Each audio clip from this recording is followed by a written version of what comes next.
প্রিয় শিক্ষার্থীবৃন্দ, এ পর্যায়ে আমরা কোয়ান্টাম সেটের পরবর্তী স্টেপটা দেখব, সেটা হচ্ছে স্পিন কোয়ান্টাম সংখ্যা। তো স্পিন কোয়ান্টাম সংখ্যা কি? এটা একদমই একটা ইজি কনসেপ্ট। এটাকে এইচ দ্বারা প্রকাশ করা হয়। এটার মান এরকম হয় যে প্লাস মাইনাস হাফ, মানে কি হয় প্লাস হাফ হবে অথবা মাইনাস হাফ হবে। এটা কি কিভাবে হয় আমি ডিফাইন করে দেই। আমরা মূলত এ এন এল এম এর ভিতরে আর কোনো সমস্যা নাই।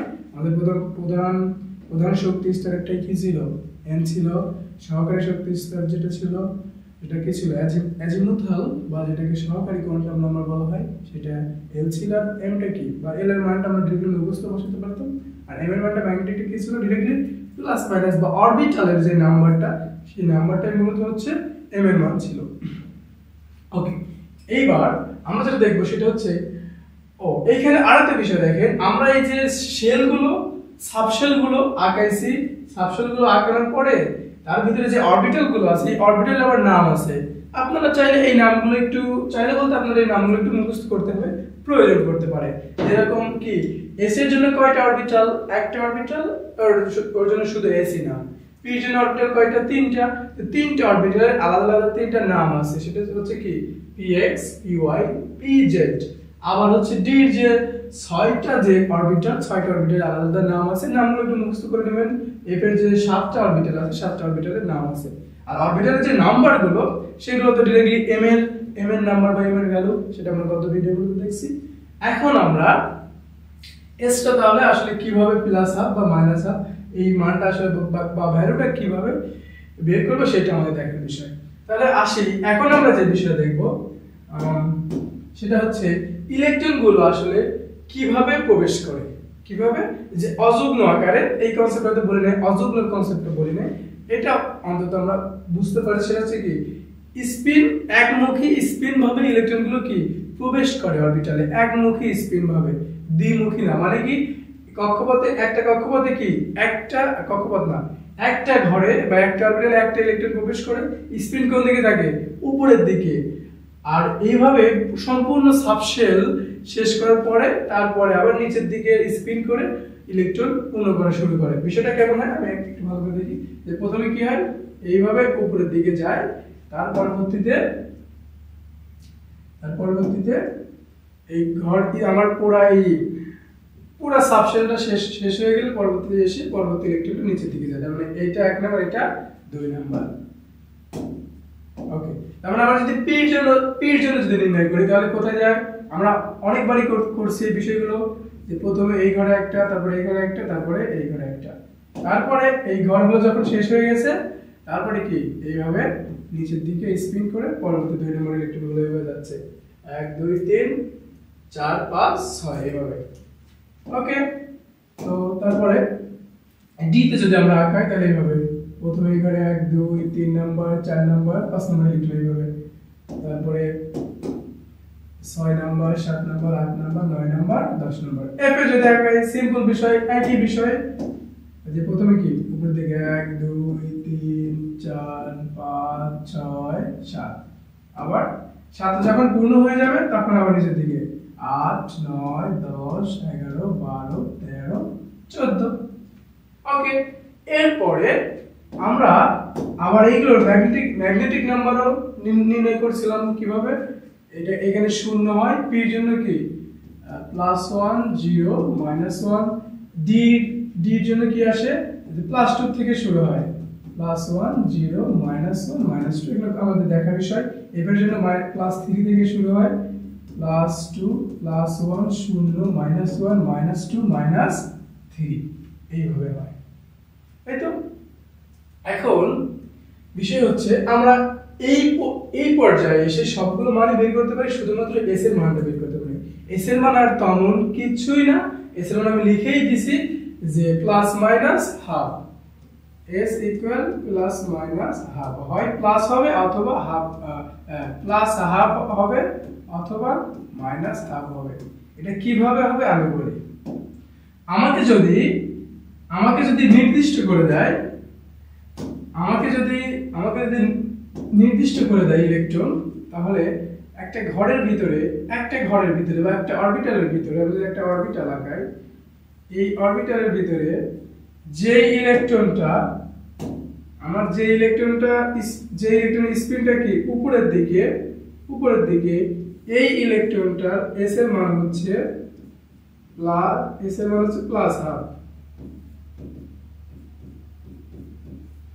আর যে ইলেকট্রনটা নিচের দিকে, সেই ইলেকট্রনটার জন্য s এর মান হচ্ছে মাইনাস হাফ। একদম ইজি বিষয়। কিভাবে? তো আমাদের কনসেপ্ট এটা যে স্পিন বলতে কি আমরা দিক বোঝাচ্ছি। স্পিন বলতে কি দিক, ইলেকট্রনের দিক যদি উপরের দিক হয়, মানে যে উপরের দিকে যে স্পিনগুলো আমি আঁকাইছি ব্লু কালারের, এই সবগুলো ইলেকট্রনের স্পিন কোয়ান্টাম সংখ্যা কত? হাফ না প্লাস হাফ। আর যেগুলো রেড কালার দিয়ে আঁকাইছি মানে পরবর্তীতে যেগুলো স্পিন নিচের দিক, সেগুলো সবগুলো ইলেকট্রনের স্পিন কোয়ান্টাম সংখ্যাটা হচ্ছে মাইনাস হাফ। সেই কনসেপ্ট এখানে লিখছি যে s = plus half, s = minus half. তাহলে আমরা একটা এক্সাম্পল দিলে তখন খুব ভালোভাবে বোঝা যাবে আর কি। তো আমরা এইখানে এক্সাম্পল দেই, মানে এখান থেকে আমরা ইনফরমেশন নিতে পারবো। তো এর আগে যেভাবে করছি সেগুলো আর কি দেখবো আর কি। সাপোজ 4, আমার এটা এক্সাম্পলের ঘর 4D, আমরা যদি 4D এর জন্য যদি করি তাহলে ঘটনা কি ঘটে? n এর মান কত? 4। তারপরে হচ্ছে l এর মানটা কত আসবে? এই d এর জন্য আমাদের যে মুখস্থ মান সেটাই, আমরা যে d এর জন্য মুখস্থ মান যা থাকবে তাই 2। তার মানে এখানে l এর মান থাকবে 2। এবার m এর মান কত হবে বলেন তো? m এর মান যদি ইলেকট্রন যদি স্পেসিফিক করে না দেয়, তাহলে কি আমরা m এর মান স্পেসিফিক করে বের করতে পারি না? পারি না। m এর মানের জন্য ডিরেক্টলি আমরা তখন সূত্র অ্যাপ্লাই করি। কি সূত্র? এই যে মনে করে দেই একটু, m = কি প্লাস মাইনাস l, তাহলে m এর মান হবে কি প্লাস মাইনাস 2। যেহেতু ইলেকট্রন একদম কি করে দেয় নাই, উল্লেখ করে দেয় নাই।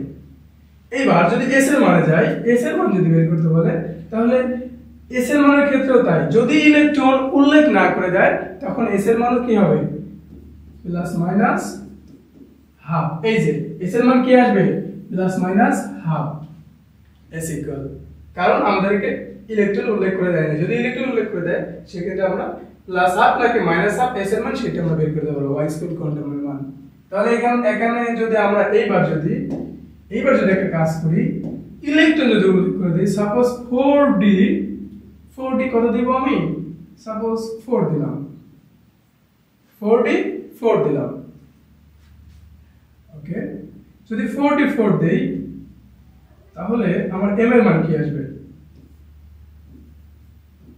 ইলেকট্রন তো এইবার তো উল্লেখ করে দিছি, তাহলে আমাকে যেতে হবে কোথায়? এই d সাবশেলে যেতে হবে। d সাবশেলে যায় কত নম্বর ইলেকট্রন যাব? 4 নম্বর ইলেকট্রন। এটা কত? 1, এটা 2, 3, 4। 4 নম্বর ইলেকট্রনের এই অরবিটাল নাম্বার কত? -1। তার মানে m এর মান কত? -1। বুঝা গেছে? এটা তো আমরা আগেই বুঝছি। এখন যেটা বের করব s এর মান। s এর মানটা তাহলে কি আসবে? s এর মানটা হচ্ছে এই যে আমার যে 4 নম্বর ইলেকট্রন, এইটার স্পিন কোন দিকে? উপরের দিকে নাকি নিচের দিকে? দেখা যাচ্ছে স্পিনটা কি উপরের দিকে। স্পিন যদি উপরের দিকে হয় তাহলে মান কি হয়? s এর মান স্পিন উপরের দিকে হলে s এর মান প্লাস হাফ। তার মানে s এর মান প্লাস হাফ। বুঝা গেছে? তার মানে এই d অরবিটালে যদি 5 নম্বর ইলেকট্রন পর্যন্ত নির্ণয় করতে বলে, তাহলে সবার ইলেকট্রন সবগুলো ইলেকট্রন s এর মান কত আসবে? Plus half. কিন্তু যখন 6 বলবে, 6, 7, 8, 9, 10, 6 পরে থেকে 10 নম্বর পর্যন্ত সবগুলো ইলেকট্রনের s এর মান কত আসবে? Minus half. তো আপনারা দু একটা एग्जांपल করে দেখেন যে 5s2 করেন, তারপরে হচ্ছে 4f⁻10।